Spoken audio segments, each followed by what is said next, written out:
You know what? Let's settle it right now. The #1 character in Season 3 for The Legend of Korra is Ryu, right? That dude with the glasses? Whatever happened to that dude?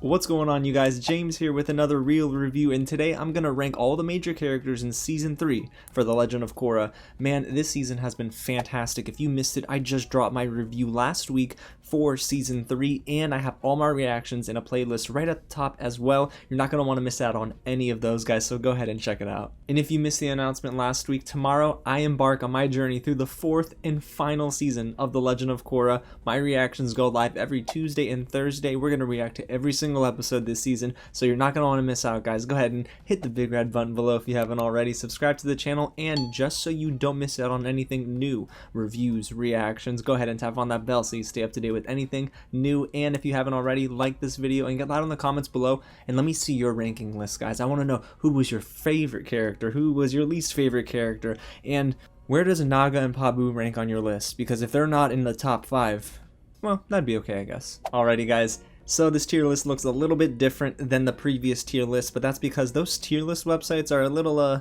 sketch. So I made my own in Google Sheets. We'll see how it works out, but it looks solid so far. So let's go ahead and start in no order whatsoever with, I don't know, let's see who we looking at, guys. The Earth Queen. Oh, how about that one? Alrighty, see, the Earth Queen, I know lots of debate in the comments, you know, she's an awful person, sure, but I think she is actually not the worst person ever. She's one of the most tyrannical leaders in Korra, if not the most tyrannical leader.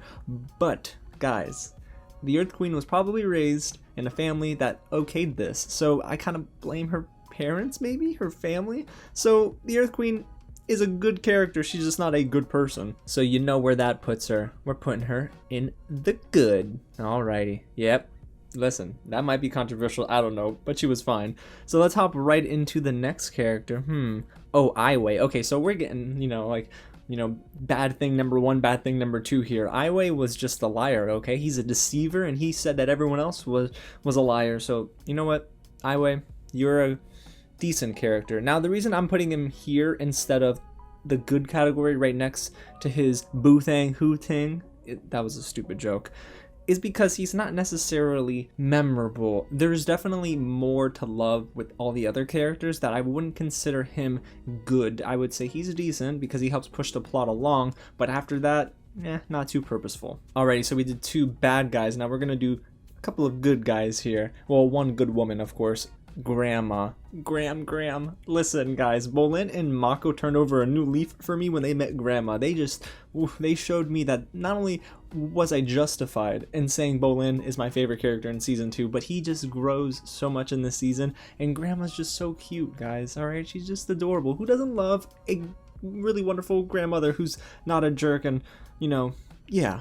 So because Grandma provided some of the nicest moments in Season 3, I want to put her in the good category, alrighty? There's no problem with that, right? I hope, there is, let me know in the comments, but I like Grandma in the good category. Now we're gonna move on to Da. Oh, Da. What a man, okay? I thought that he would just be forgettable after the first, 2 or 3 episodes, but for me, you guys saw it in my reactions, I was calling for more Da. He's so cool, he went from being a scaredy cat to someone who's stepping up and facing off against the Red Lotus to protect the Air Nation. Are you kidding me, guys? This is what you call a character who's developed properly, and the fact that I am still thinking about him means the writing for him, even when it was shown on screen in those small glimpses, was really solid. So you know what, Da? Let me give you the good, okay? I love this dude. I'm being very optimistic now. I wonder who's gonna get in the bad. Alrighty, so we're moving on to our creatures here. Let's do Pabu. Pabu, I love Pabu, okay? Pabu's is a great man or woman. I don't know what gender Pabu is. I would just say fire favorite, okay? But Pabu is wonderful. Now, the thing is with Pabu and all the characters that are animals in this season, they didn't get much love, guys, okay? So what I'm gonna do is, and don't hate me, okay? Don't flame me in the comments for this, but Pabu was just decent this season. I don't think, yeah, he gave Bolin, that sense of security and stuff, but at the same time, I don't know if Pabu necessarily played a big, memorable, important role in the season as a whole. So now that leaves me with Naga and Oogi. Naga is awesome. However, again, guys, I feel like the writers, I get it. There's a lot of human characters they have to play, towards, but Naga wasn't really around too often, right? I mean, a little more forgettable. So alrighty, guys, Naga, I'm so sorry, but we're putting you in the decent. If Naga comes through my window right now and smashes my computer, yeah, you know why. We're gonna go on to Oogi. I still need to get my Appa plushie, which I'm gonna throw up a poll in the community tab for the channel. I need you guys to go there and vote whenever it goes live, or if it's already been live, please go and vote and let me know. But I'm gonna buy an Appa plushie for this season. I'm doing it, okay? So Oogi is a great character. We know that. In the second season, he was good, because I don't necessarily think Oogi was necessarily around as often, but in the third season, now here's my thing, Oogi should be to Tenzin what Appa was to Aang, but the thing is, this season is more so Korra and Naga, which makes sense. However, there's not a lot of charm in this season with Oogi and Tenzin. I feel like Oogi was there to, like, really, put his paw down, you know what I mean? And then you had all the air bison, like Lefty and everyone, but I just don't really care too much for the Oogi as much as I did in the previous season. That doesn't mean I don't care for Oogi, it's just not as memorable, I guess. So you know what, Oogi, I'm sorry. We're putting you in the decent category. So all of our animals are in the decent category. I'm so sorry. There's one animal that we haven't ranked yet though, and that's Druk. We'll get there. Alrighty, so let's move on to Bumi. Bumi and Kaya were a part of some of my favorite moments here in Season 3. However, they were injured for most of that second half.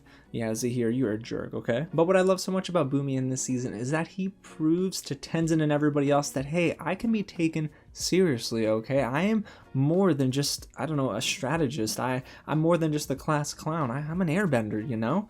And I love that about Bumi so much. So you know what, Bumi? I'm throwing you up in the good category, homeboy. Alrighty, now let's move on to big sis or little sis. I don't know the age difference there. Kaya. So Kaya is really cool. However, Kaya for this season at least wasn't necessarily, I don't know, I feel like she didn't really get those big moments like she might have in maybe season 2. So season 3, yes, she was a part of some important scenes. I just don't think she made the biggest impact. However, she did take on a member of the Red Lotus. What was it? I think it was Ming-Hua, or was it Ming-Hua or was it Ghazan? But I know that, Kaya was doing a good job at holding her own. However, I don't think her arc this season was as important. So I'm going to go ahead and put Kaya in the decent category. Don't hurt me, guys. I'm sorry. Alrighty, we're gonna start with some Red Lotus members here, okay? We got Ghazan. Alright, now I know I told y'all that it's gonna be funny to see who I put in the bad category because the season was so darn good. But Ghazan, for me, not only a very forgettable character, but also a character that didn't have the best voice acting. No disrespect to the voice actor, okay? It takes talent. However, the lines were generic, and I don't think any of it was outside of the realm of, this is decent villain talk. So Ghazan, for me, not really good. So I'm not even decent. I'm putting him in the bad category. Now let's move on to Ming-Hua, voiced by the wonderful Grey Griffin. If you didn't know, Grey Griffin also voices Azula in Avatar: The Last Airbender, and Ming-Hua, for me, gave me one of the most shocking moments when it came to what the Red Lotus can really do. She had those octopus arms, you know what I mean, the multiple ones. I got the plural version of octopus wrong last time, so I'm gonna try not to mess it up again. But the thing is, Ming-Hua was such a troubled character, but I almost felt like in that final scene where she ends up dying, man, I kind of felt bad for her. And I think that's because not only was she so darn sinister, but she had this sort of tragic tale. I think all the Red Lotus members did, right? And when we're talking about them as a whole, they all kind of fell short. They were very prideful, but they came from some really bad pasts. So I don't know. I think that Ming-Hua, unfortunately, a product of her environment, but I did love her in this season. However, I'm putting her in the decent category because there are other Red Lotus members that I think will go a little bit higher than her. So we're moving on to Peely. Wow.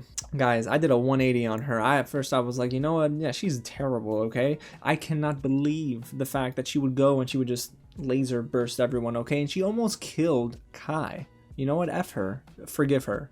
Not F, you know what I mean.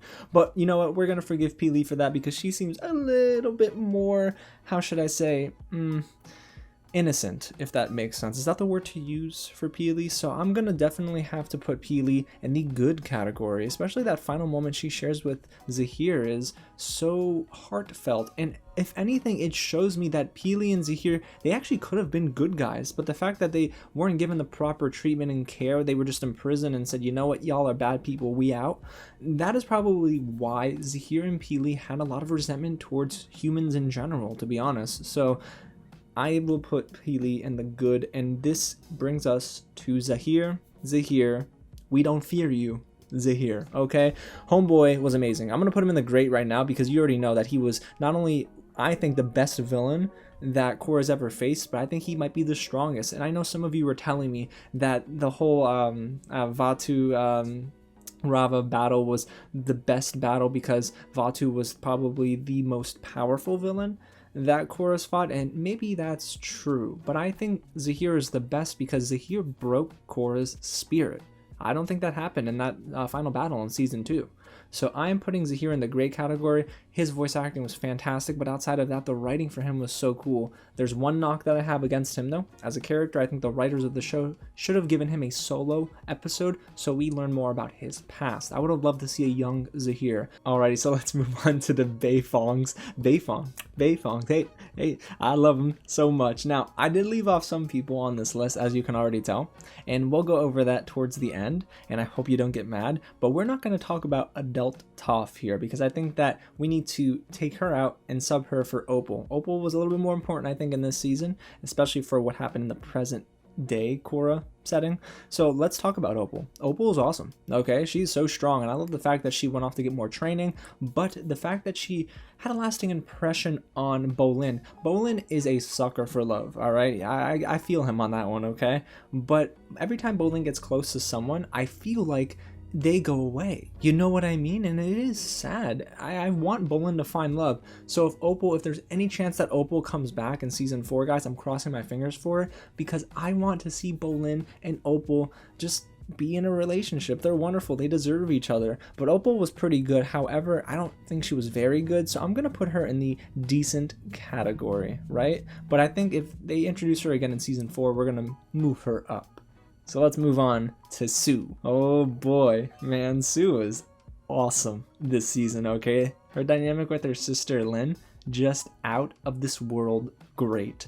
They were just bringing a new layer to this season, and I love that we learn a lot about Lin's backstory with her sister and mother. So the writing here, absolutely excellent. Sue is going in the great category, and you know what, guys?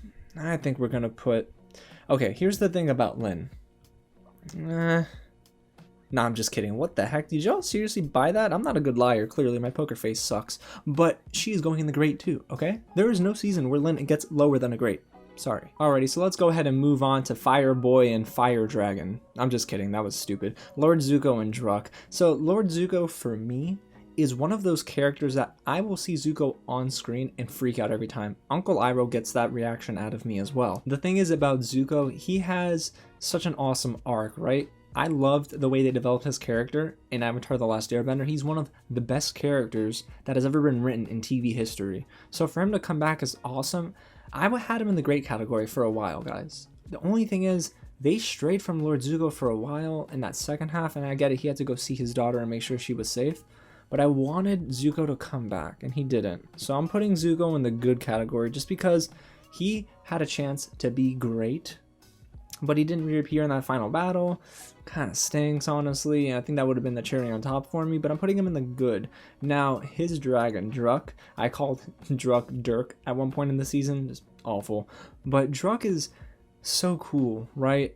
The only thing is... Actually, you know what? No. Man, Druk is so awesome, and... No, we gotta put him in the decent. See, I'm so torn, but I think we're gonna put Druk in the decent category. If anything, Druk would have been good if I think Druk would have reappeared in that final battle too, blowing flames everywhere. Druk is cool, but Druk is decent. Alrighty, also taking a look at it now, we're getting into our core cast of characters. I would say those closest to Team Avatar in a way. So I'm looking at it now, only one in the bad category. Will we see another in the bad category? I don't think so. But anything could happen. That was such a stupid joke. Let's move on to our boy Meelo. Y'all thought I was gonna say Bolin, didn't you? Meelo's awesome, okay? Yeah, Meelo's childish and he's still immature. They did scale back with the Meelo that we got this season and gave us more Jinora, which makes a lot of sense. But I would say Meelo does a good job at holding his own composure, honestly. I think he's grown a lot, especially in that final 3 episodes, when he's pretty much captured, I would say, by Zaheer and the Red Lotus. Meelo does a good job at assisting Jinora and Kai and everyone in the cave and getting the keys from that guard. Meelo is a kid who's experienced a lot that maybe he shouldn't have experienced at his age. But what I'm saying is, right now, Meelo, our boy, is still in the good category, okay? I still like Meelo, I'm sorry. Alrighty, moving on now to Tonraq. Tonraq had this amazing moment between Korra, and I think you know what I'm talking about, when he thinks that maybe Korra is hurt to the point of near death, and he's holding her in her arms, and then Korra and him have this very sincere and genuine moment. In all the other tier lists that I've done, you know, Tonraq has always been decent. He's never been above that, I would say, only because he didn't have those very memorable moments. But Tonraq fighting alongside Korra and then holding his daughter in his arms, thinking that maybe this is the last chance he'll get to speak and see her, it was heartbreaking, but in a good way for his character and her character as well. So you know what, Tonraq? You gave us some amazing moments, so I'm going to go ahead and put you in the good category. I do like him a lot more this season than in previous seasons. Here we go, y'all. Here we go, y'all. We about to get into this scenario. I don't know, I can't rhyme, guys, but whatever. We're going to talk about Tenzin, okay? Tenzin is one of those characters that J.K. Simmons really makes his own. I love that so much about J.K. Simmons, by the way. The man is a genius, but I really enjoy Tenzin in these moments where he feels compromised and needs to almost relinquish his own pride and say, you know what, I gotta trust in my daughter, I gotta trust in Korra. So I do like the fact that Tenzin, he held his own, of course, against the Red Lotus and Zaheer, but he was able to almost say, you know what, I'm gonna pass the baton to Jinora at the end there. That took a lot for him. And as always, Tenzin will get the great category because he's so vital to Korra's story. He's so vital to, man, pretty much everyone in that core cast of characters. Now we're moving on to one of my favorite characters. A character I can't talk about enough with you guys. Asami. Oh my gosh. Okay, Asami is one of those characters that season 1 I was like, whatever. Season 2, I loved her. In season 3, I am just head over heels for this character because of her dynamic now with Korra. I think that she's a character that deserves more respect, especially during season 3. I feel like it's easy to lose track of her, not knowing what comes next, because she's always paired with Korra, so it's always Korra and Asami. But Korra is such an amazing character because of the people around her sometimes, and Asami really helped Korra break out of that funk. And then at the end, when Korra's spirit is totally broken, Asami said, you know what? I'm gonna go through this valley with you. And that's what friends are all about, but there's something there. There's something there, and I can't wait to see them explore that in season 4. And Seisho Gabriel, my goodness, she does an amazing job voicing Asami. So Asami, you get the great category. Y'all thought I was going good? Y'all crazy. Tripping, okay? So now we're going to get into our final 6 characters. My goodness. Let's go ahead and skip on over to Uncle Iroh. Uncle Iroh, man. Spirit World Uncle Iroh holds more weight than some characters in, like, reality present Korra, if that makes sense. I love Uncle Iroh. I freaked out. Y'all saw that reaction, right? If you didn't, you should check it out. But I freaked out when they showed him, and also he taught Korra a very important example about sometimes leaving it all on the line in order to pave a more bright future for future generations. I just said future twice. But Uncle Iroh is one of those characters that will always provide such prophetic and provisional advice to Korra. So let me stop trying to sound like Uncle Iroh and instead rank this bad boy. We're putting Uncle Iroh in the great category. I get it, guys. He wasn't around for more than an episode, but I'm sorry. If not for Uncle Iroh, Korra might not have had that extra nudge to do what is right and basically lay it all on the line for Team Avatar and the rest of the world. So now we're moving on to Kai. Someone actually in the comments of my previous reaction or review, I can't remember which one, told me that Kai is going to be my favorite character. They were like, I bet Kai is your favorite. But what I will say is that Kai did this complete 180 for me. And yes, he's one of my favorite for season 3. I think that Kai at first was in the good category. He was, because he was like, whatevs. but he moved up for me in that final stretch of episodes, not only because of his connection with Jinora, but because he was so willing to say, you know what guys, I was once a troubled kid. I didn't have much of a family and I used to steal and rob from people, but now I instead want to give back. So where I was once selfish, now I'm selfless. And that's a huge bit of character development for me. So you know what, Kai? Get in the great category. Man, I'm super optimistic. This is the most amount of characters I think I've put in a great category since we started this tier list ranking. Crazy. Alrighty guys, Final Four, okay? Not NCAA March Madness Final Four, but just Final Four characters. We're gonna hop right over to Mako. Mako was, boy, he was such a divisive character. I think that in season 1 I liked him, in season 2 I didn't. The love triangle, I'm so tired of it. And then season 3, when the love triangle went away, I thought that allowed for Mako to breathe a little bit more as a character. Not only just with him solo, but he was able to connect with his brother on a different level. Mako is such an awesome guy in terms of being a friend to Korra and them, but also the fact that he's willing to stand up for right and righteousness. So Mako not only, you know, showing us that he can be emotional with grandma, but the fact that he's able to again invite relationships into his life, whether they be brotherly, like familial relationships, or maybe a relationship down the line with someone else. Like, I kind of want Mako to have a companion by the end of season 4. Is that bad? Anyway, Mako, you know where we're putting you, homeboy. Putting you in the great category. He's just too vital to this show to not put him in the great category. Now we're going to talk about Bolin. Nuck Tuck, my dog, okay? Bolin is such a great guy. He's one of my favorite characters, I think, ever in TV, and PJ Byrne does an amazing job. He's also in The Boys season 2, which is really great. But the thing is, Bolin is just fantastic. What more can I say about Bolin other than he went through a lot in season 2 to actually grow and get him to the stage in season 3, where he was willing to stick his neck out not only for his family, but for his family that he's chosen, right? So it's like, hey, I got my blood family in one hand, but I gotta make sure my other family is good too. So Bolin, you're a man of your word, okay? You just continue to come through for your friends. So we're putting you right in the great category. You guys know where I'm ranking these two, right? But we're still gonna talk about it. Let's go ahead and start with Korra. Korra is just such a great character. It's easy to say she's the best character ever in the show, but she is just so different in this season because I think it was less about Korra, more about Korra and her friends, right? Everything around Korra. I think what happens in the show quite often is that the writing will sometimes get a little stuck if it were to just be about Korra, so they expand. They see like the ripple effects that Korra's actions have on others. Clearly, we saw the spirits being let in for season 3, and how did that affect Republic City?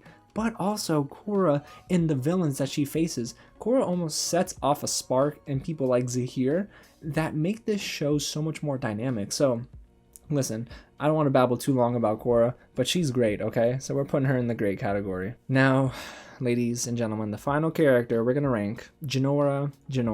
I don't know her last name, but Jinora is... man, what a fantastic character. She's clearly the favorite of Tenzin's children that these writers love to just develop, and it makes sense, but Jinora, you are just a fantastic character, you know, and I love the voice acting, but more than that, man, her arc when she gets her tattoos at the end, it's just a beautiful culmination of everything they were building up in season 3. So not only did they end it perfectly, but I believe that Jinora is going to do something special in season 4, and eventually, predictions, not going to cross my fingers, but I don't want anyone to spoil anything. I think Jinora might be the next Avatar. I don't know, is that possible? I mean, she's still kind of like not showing signs that she can do other things other than airbending, but maybe she's the next Avatar. I don't know, y'all. I'm just making things up at this point, I guess. But Jinora, get in the great category, okay?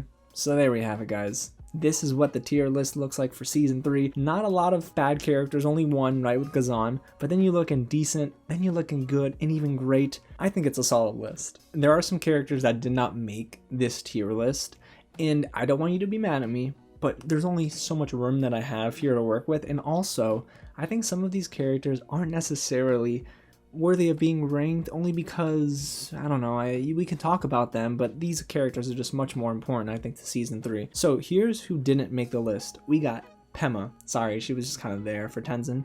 Then you have Boomju. Again, there and then gone for the majority of the season, really. Baby Air Bison. Yeah, cute, but you know, they were just floating around. And then you have Lefty who Kai was riding on. Good, but not great, I guess, compared to the other creatures.